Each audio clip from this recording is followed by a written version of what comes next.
Do you want a financially secure future, not just for yourself, but for your loved ones as well? This is Generations of Wealth, the podcast that breaks down the most effective wealth building strategies you can easily apply to your own life. Join investor and international best-selling author Derek Dombeck in exploring practical tips and sound advice on building a profitable business, creating a powerful brand, or getting into the thriving world of real estate investing. This is your chance to create your very own financial roadmap to live your vision, love your life. Let's begin this discussion with your host, Derek Dombeck.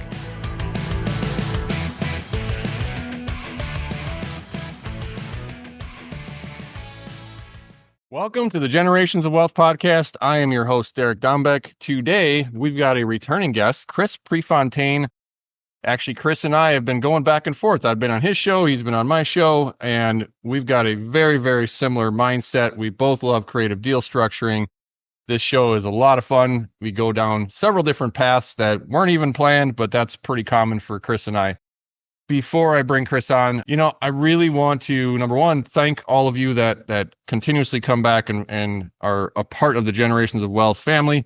And for those of you that are just discovering us, welcome. Really enjoy and love putting out content for you to help you. Anything that we do, you can find at thegenerationsofwealth.com, including our Elite Negotiations Academy, which is a twice a month coaching program for negotiating. We've also got the Generations of Wealth Voyage, our conference on a cruise ship coming up in February 2025. And anything else that we have going on, it can always be found in the resources tab at thegenerationsofwealth.com. So with that, I'm very excited to bring Chris back on the show. So let's get started. Welcome back to the show, Chris Prefontaine. Man, it's been about 20 episodes since we had you on, but man, how are you doing today? I'm doing awesome. Thanks for having me back. We just chatted on my show, and I know things they're changing fast.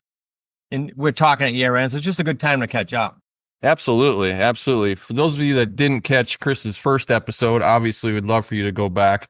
But real brief, Chris, who are you? Where are you from? Give us a little bit of background on Wicked Smart, and then let's get an update. Yeah. So I'm in Newport, Rhode Island.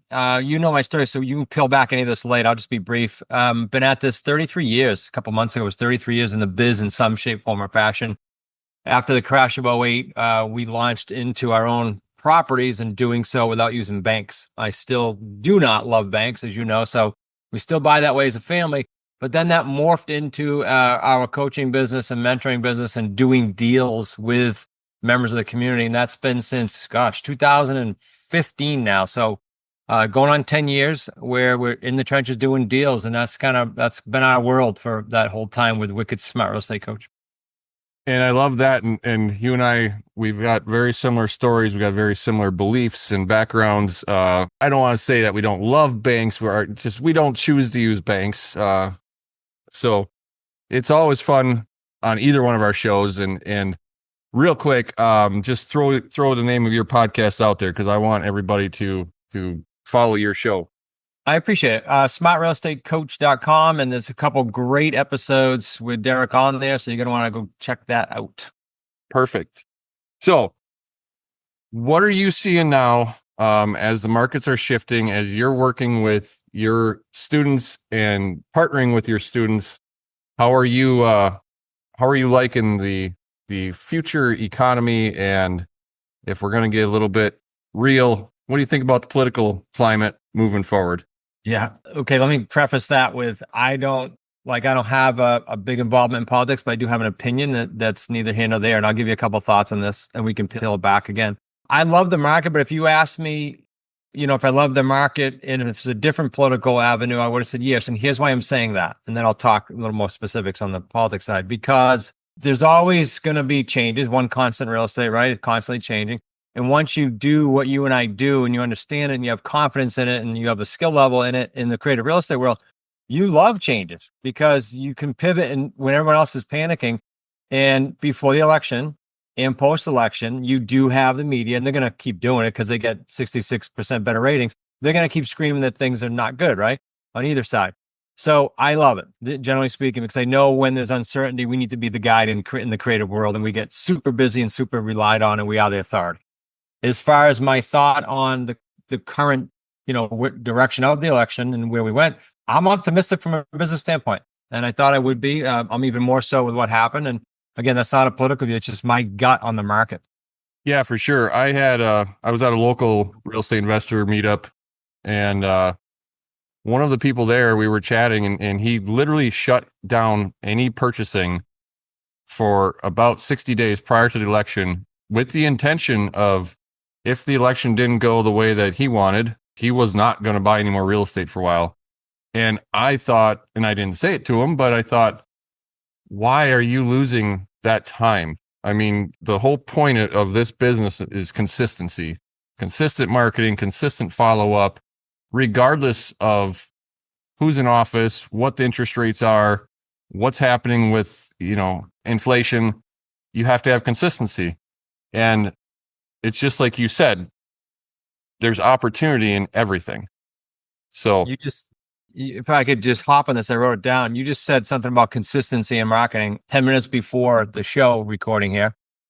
Sue walked in from my office and said, "Hey, you must have sent this postcard a while ago, and you got a handwritten letter back from a gentleman out of state who said his brother passed away a year ago, and he went and picked up his mail 6 months ago, and your postcard was sitting there." So that hits two things. That hits consistency, but it also hits, love your opinion, it hits variety, because I don't do a ton of postcards at all. I'm low budget, but I do a few hundred here and there, and that, lo and behold, that could be a deal. And as you know, our deals are worth, 45 grand to 300 grand. Not a bad postcard.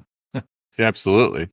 And I can't tell you how often people come up to me, and I'm sure they do the same thing to you, and say, how do you find your deals? Yeah. Well, a lot of our deals find us because of that consistent messaging, because of putting it out there in the universe and telling literally everybody, this is what we do, this is how we can help people. And part of that is with your students and with people that I coach and mentor as well. We're out there helping them. And it's not just so we can get deals, but that is going to happen. That's part of helping people. It reciprocates, right? Yeah, 100%. And the other piece I'll bring up about this today, because I happen to have we both today have mastermind calls with our groups, which is another coincidence. There's so many parallels with you and I. But on that call, I'm going to bring up the postcard issue about what you and I just said, but I'm also going to bring it up in this light. Derek, I'd love your opinion on this. Those that quit, because people do quit, those that quit would not have gotten that back in the mail, right? Because they'd be out of business. And it sounds crazy, but we both have had in our community people that we know could have made it, and they just quit like seconds short. And so I'm going to bring it up for that reason too, because I don't know how long ago that went out, but if I had given up, so to speak, then I wouldn't have even seen that. And that's an expensive miss. Absolutely. And I can tell you one that's happening this week as well. I bought a property last year on terms, and the intention was to be able to buy 3 properties from the same woman. And ultimately, we closed on one. We were supposed to go under contract on the second 2. They were both duplexes. And she ended up backing out and selling the properties on land contract to her grandson. And I just said, you know what? It'll probably come back around. I didn't really expect that the grandson would want to keep them long term. And lo and behold, 3-4 weeks ago, he reached out to me, and we're getting together tomorrow. So awesome. It's the same thing. That's what I meant when I said the follow-up and the follow-through, because shortly after he bought them, because they all sit right next to each other on the same street. Yeah. And so, we had chatted, and I said, if you are ever interested in selling, I'm still interested in buying. And the same thing. If you quit the business, those opportunities don't come back around. Yeah. Crazy. Opportunity cost, right? Yeah, absolutely. So I guess, what are you working on right now? What, you got any great deals going on, or bad deals? Any learning curves? I've got a cool deal, and then I'll talk about the community deals, because I'd like to shed light on both of those. I've got a cool deal now on the water out in Connecticut. My son-in-law, Zach, and partner's going to go out there and see it. That's why it's fresh in my brain.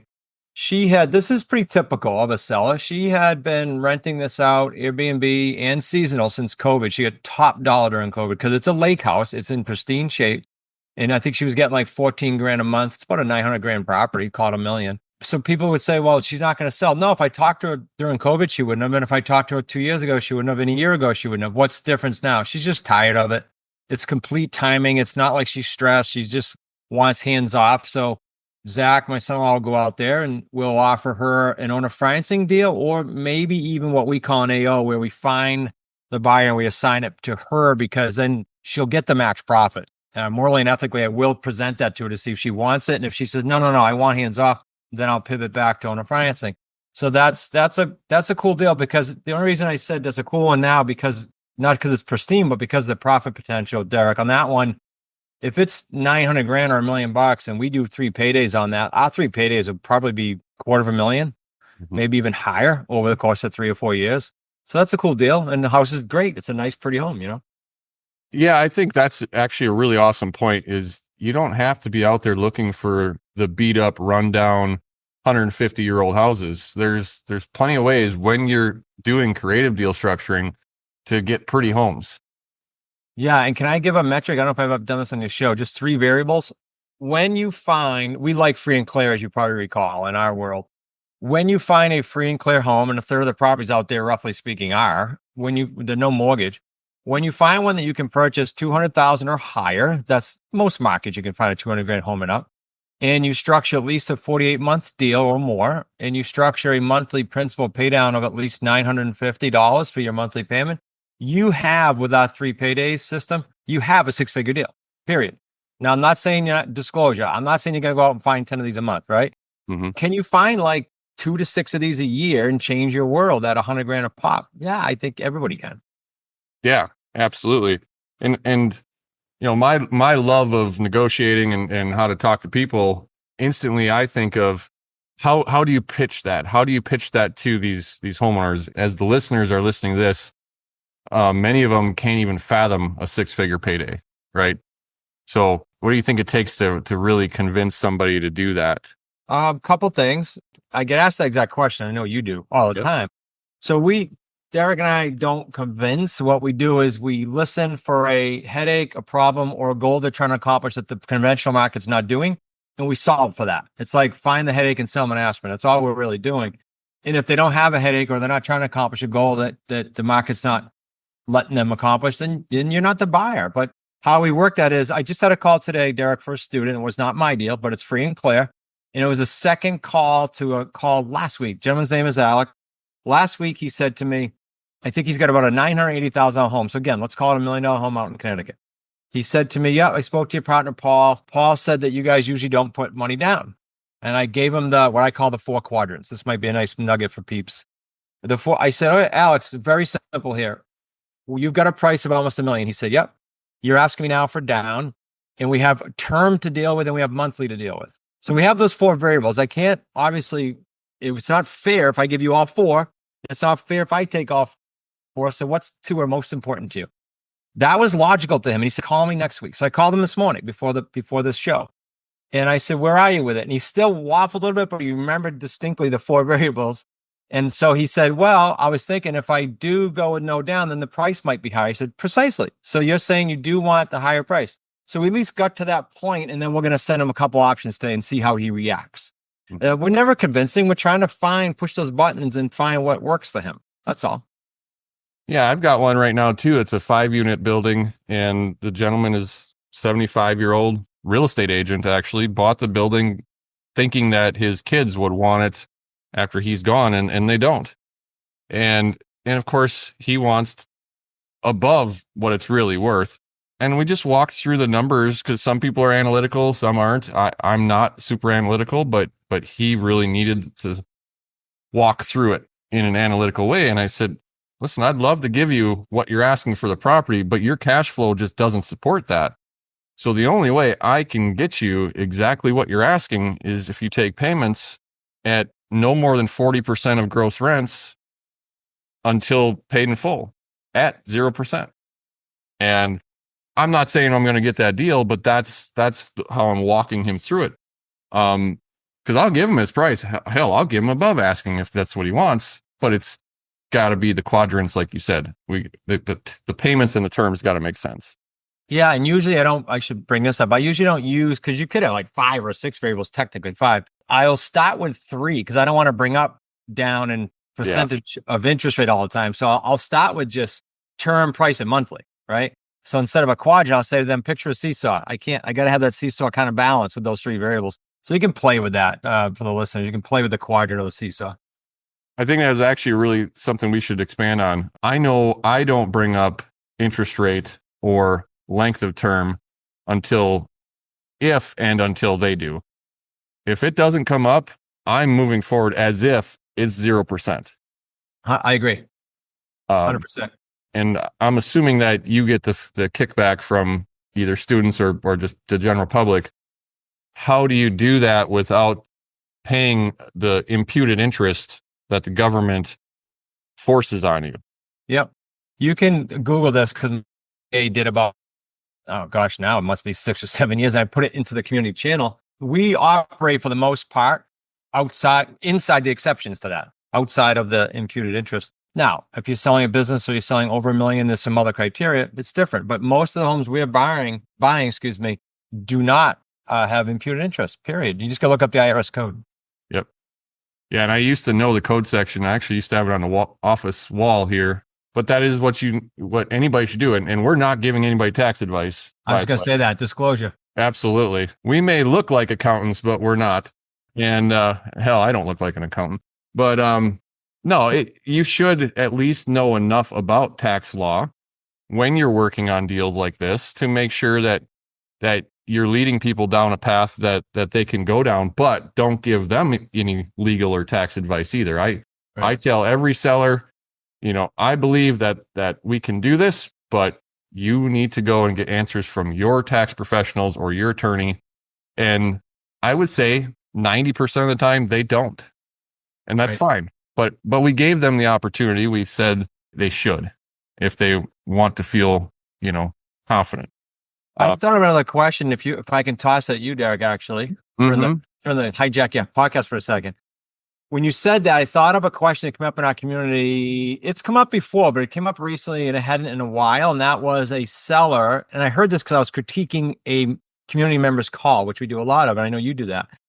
The seller said, well, it's something along the lines of, I'm going to need your details on your LLC and I need your financials. Now, I think I've been asked that once in 10 years, but for whatever reason, it probably was a confidence thing. And he asked her that. And how do you respond to that? Or how do you teach to respond to that? Well, I will tell you, in 21 years, I've never been asked for my financials. I've never been asked for my LLC documents from a private transaction or a private lender. But if somebody asked me that, I would want more details as to why they want to know that, right? I would say, listen, I'm not going to turn over my operating agreement from my entity. However, you can go and double check on the state website to make sure that my entity is in good standing. I have no problem with that. I will show you the articles of organization when I organized the company, and I'll give you my EIN number from the federal government. But my private documents, unfortunately, because I have other business partners, and in this case, that's my wife, but she's still my business partner, I'm not allowed and authorized to show you our private documents. That's how I would de-escalate that. I agree. And I haven't once, I remember the gentleman, but what I said to the student was pretty much what you said, but I also said, I would bet you that this deal's going nowhere. Because I was asked this once back in I think it was 15 or 16, and the guy was just literally a pain in the butt. Mm-hmm. And I got to the point where I said, A, I'm not giving it to him, and B, I wouldn't want to do business with him. We have that luxury, we don't have to do business with people. Actually, that's a great point, Chris. I think too many people get so wrapped up in I have to get a deal that they enter into deals that are going to be a nightmare. Yeah. And sometimes the best deal that you do is the one you walk away from. And if the hair stands up on the back of your neck and something is going wrong, man, just don't walk away, run away. You got to trust your instincts in this business. And I've got one right now that's absolutely pissing me off. And my local friends know about it, but I closed on a property January of 2024.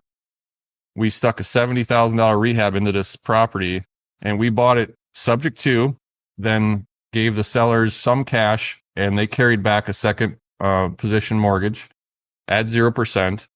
And then I brought in private capital to do the rehab. So there's 3 positions on this property.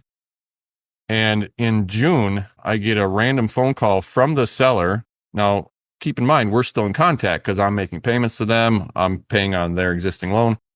And this attorney is questioning the sale. And the seller says to me, he says, Derek, I effed up. I wasn't supposed to sell the house. Do you have any pictures of what the house looked like when you bought it? I'm like, sure, no problem. So I said, I'll send them directly to the attorney. How do I get a hold of them? Well, here it turns out that this husband and wife who were involved in every part of the negotiation, every phone call at the closing, you name it, she was not of sound mind and body. He was her legal guardian, but they never disclosed, and she signed all the documents. So this attorney is now saying this is not a valid sale and thinks I should just give him the deed after I stuck 70 grand into the property. And so it's literally tied up in litigation right now.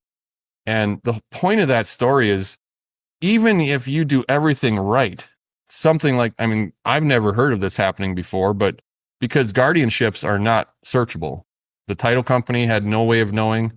I had no way of knowing. But, you know, I had a little feeling on, you know, the hair stood up on the back of my neck a little bit pre-closing. And there were some other things. I'm like, well, now, I mean, we're definitely going to lose money on this transaction. We can't do anything with it. And it's probably going to be another 4 to 6 months before there's any decisions. So, I mean, what would you do in that case, Chris? Not knowing or hearing the attorney conversations, I think I'd count my losses and spin out of it. I don't know if that's what you're doing. Is someone in the house? No, it's vacant. Oh. I can't sell it. They won't come to terms even for you to sell it and give them something because they weren't, you know, they already been paid or they have the note left. Right. That's it. Yeah. I mean, so the sellers aren't the ones challenging it. The attorney who oversees the guardianship, because there's an annual reporting. That's how they found out that it's sold, right? The annual reporting didn't get done. So they came looking to see what was going on. So what they want to do is go back in time now and try and make sure that, number one, it was a fair price. Yeah. And number two, would the court have approved the subject to sale? And this is the part that is going to get fun. And I don't mean in a good way. You know, they want to have an appraiser come in and give their opinion of value. Well, number one, all they can go off of is pictures. Yeah. Pictures don't tell the story about how the place smelled. Right. The fact that part of our transaction was we evicted their troublesome tenant. And the other part is, you know, their opposing attorney wants very much to question the validity of a subject to sale without permission of the lender. Well, I'm sorry, but I'm in the upper Midwest, and our attorneys up here are not real estate professional attorneys. They don't have the background or the knowledge. This guy has no clue about subject to purchases. And unfortunately, like we had 2 attorneys at our event in Boston in September who do sub twos, and they said similar to what you're saying. They said they usually can talk to the attorney on the other side and get them comfortable. He said, but sometimes no matter what and they're experts and they're the attorney, they can't even quote unquote convince the other side. So unfortunately, my brain goes to, okay, option A, hire a great attorney, pay out the butt for fees, and maybe win and maybe spend 25, 30, 40 grand. That's what it costs, as you know, in a long-term thing. Right? By the way, that's the option I'm at. So what's option B? Well, option B is, because I've been this route too, is somehow come up with a settlement that's going to make the attorney puffing his chest happy, and you know what I mean, and move on, even though you know deep down that it's wrong, they're wrong, and even though it's going to hurt because it's just energy. The reality is, because I have the private money in place, and that guy's in a junior position to everybody else, I can't let it die. I can't just give them the deed, you know. I agree. And ultimately, if the court comes back and says, okay, this was an invalid sale, she wasn't, legally, she can't sign these contracts, and they reverse the sale, then I have to go and start a civil suit against the sellers for not disclosing, and likely end up with a judgment against the house that I just rehabbed. Along with I know you and I aren't attorneys, but I guess one question. So they couldn't catch it on title when you bought it. What's on title now that would stop it from selling tomorrow? They filed Liz pendants. They did. Okay. Yeah. But basically what's happened is they never served me. They never gave me any notification. They just filed a Liz pendants. So we're suing also for malpractice and a couple other things, but push and shove. Yeah. And by the way, I have been very fortunate in 21 years to be involved in very, very few lawsuits. I mean, I can count them on less than one, on one hand. Yep. Nobody wins. Right. And that's what I was going with that. No, yeah. Definitely not. The attorneys do. Yeah. I mean, they're probably playing golf on the weekends, laughing about the $400 an hour they're each charging, I agree. But there also comes a point in your career, everybody listening, at some point, you're going to have a situation where you have to make a choice. Do I just take it and take the loss and move on? Or do I, put up a fight? And usually I'm the one that just says, it's not worth it. I'm going to back down and just take the losses and move on. In this case, I just can't do that. I got to protect my investors first and foremost. But there's just something about this one that I can't roll over. And it's going to cost me money. It's going to cost me time. It's going to cost me stress. But yeah, we'll see. It's another chapter to another book, right? Well, I have two comments and we can move on if you'd like, because I don't mean to throw salt in the wound, right? It is what it is. Oh, yeah. You made a really good comment because you and I both openly will talk about this stuff.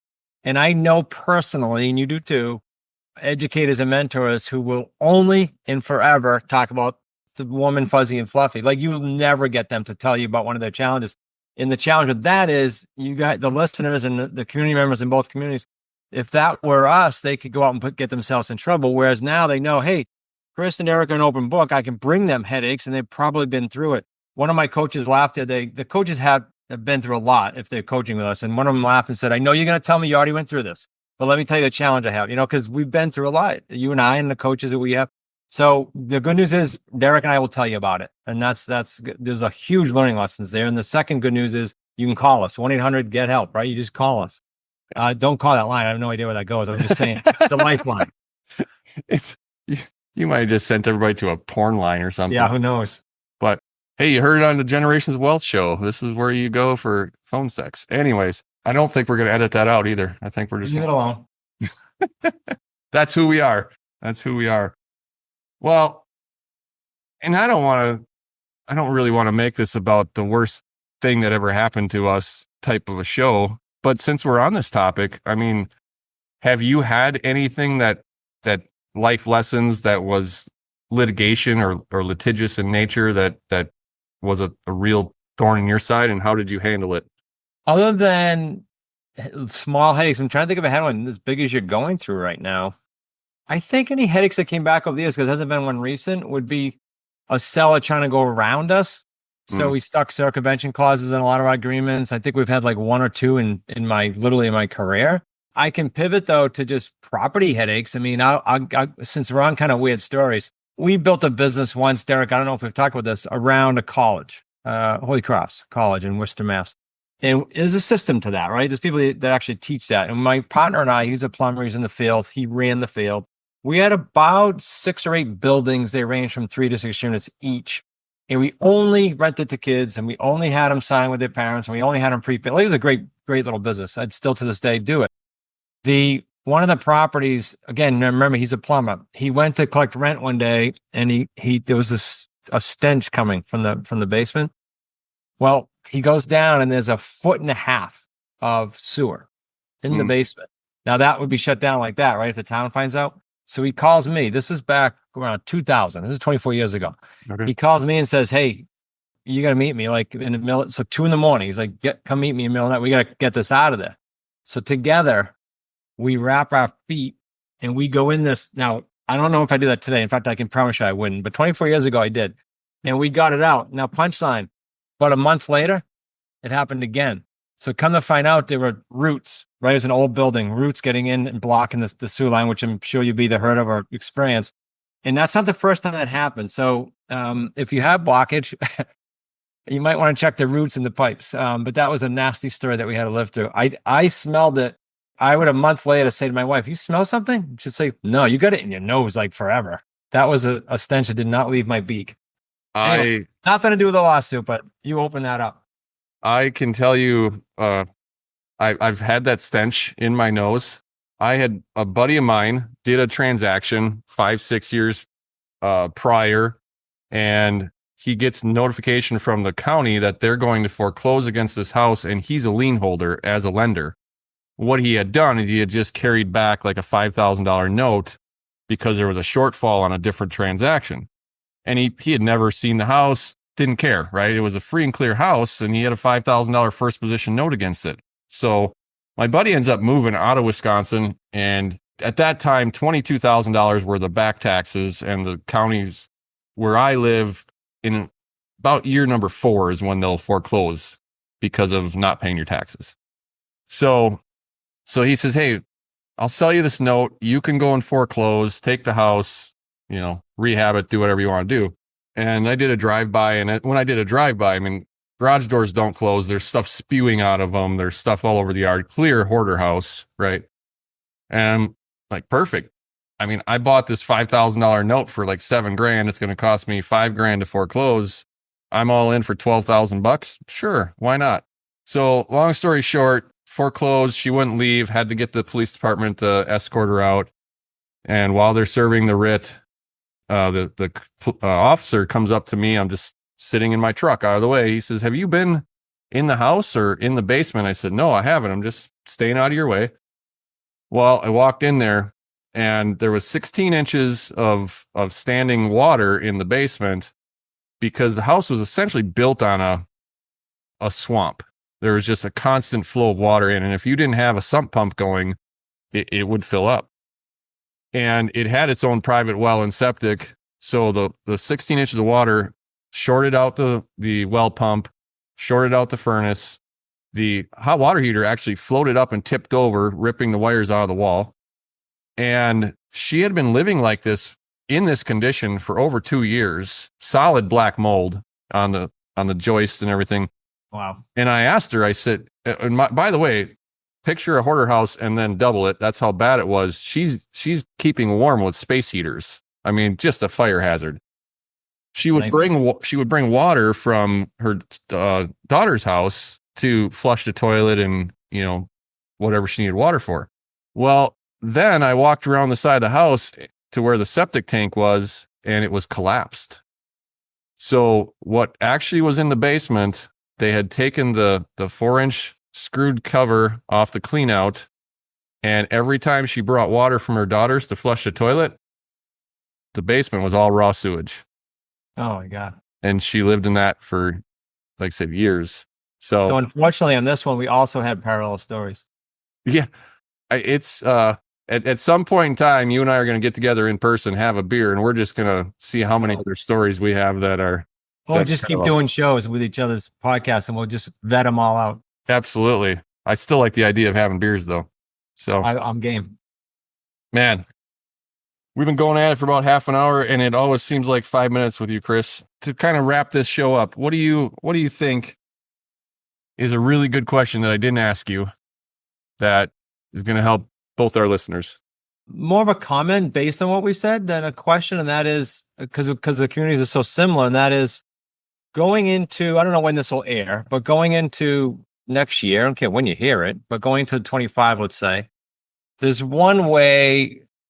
Well, let me back up. Every single person listening, I would think, would want to get their fingers on and participate in and enjoy the lifestyle of the prophet you and I have talked about before the horror stories. So if that's the case, what stops you? I gotta think it's just simply the belief in you. And to get that belief in you, all you need to do is connect with a community so that you can pick up the phone and call, so that you can get help on your calls like both Derek and I do in our communities. We critique calls. We help you gain your confidence and your skill set and your poise. So that's it. It's just a kind of a recap of everything we said, and more to say, reach out. Like, don't try to do it yourself in 25. And here's the gut check for everyone.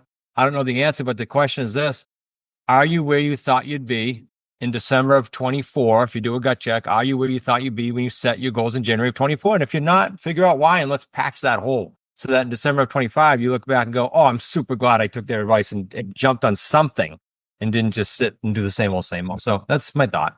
Yeah, absolutely. And whether you're plugging into Chris's network for your education and for your information, it's super important to make sure that whoever you're getting your information from has got experience. They're not just telling you the fluff and the good stuff. YouTube University is great, but YouTube University is dangerous. And I would very much caution anybody that's just out there. I mean, I'm not going to say names, but there's educators out there that are pitching stuff that is going to get themselves and their students in a lot of deep shit. Yep. So be careful out there. I run, it's called the Elite Negotiations Academy, elitenegotiationsacademy.com. That's open to the general public. That's where we are doing what Chris does as well, right? Like, we listen to recorded negotiations and we pick them apart, and I walk you through how you could handle it differently, how you can deal structure, and Chris does the same thing with his students. So wherever you're getting your information from, definitely follow Chris's podcast. Throw that out there again, Chris, real quick. Yep. smartrealestatecoachpodcast.com. You can find it. Just type in Smart Real Estate Coach on Apple or your favorite podcast platform. Perfect. So, man, let's do this again. Yeah, I can't wait. We gave last time, if you're good with it, you want to give them a book again, physical book? Yeah, absolutely.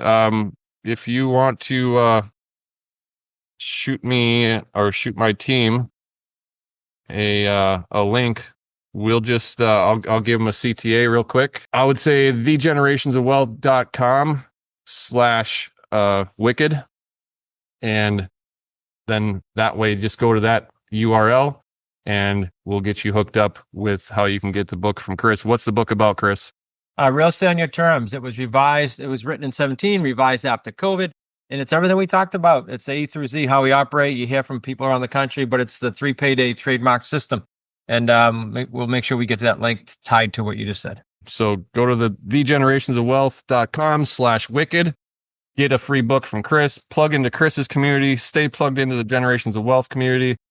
Man, it's been a pleasure, and can't wait to get on another show with you. But also, we really should plan sometime to get together in person and break bread, have some beers. We'll figure out a way. Thanks for having me, buddy. Appreciate it. All right. Everyone else, we're going to wrap this show up. Thanks again for following the Generations of Wealth. Please get out there, share this show, and give us all the likes, the loves, everything that we need to grow the community so we can continue to help you. Till the next one, live your vision, love your life. See ya. Thank you for joining us on another insightful episode of Generations of Wealth. May your newfound knowledge help you in leveling up your own strategies to get through the many obstacles to your money-making processes and bring you much closer to the financially secure life you truly deserve. Continue filling up your accounts and further polish your financial tactics by listening to more episodes of the podcast at thegenerationsofwealth.com. Because in your wealth building journey, there is no other way to go but up, giving you the chance to finally live your vision, love your life. That's all for now. See you on the next one.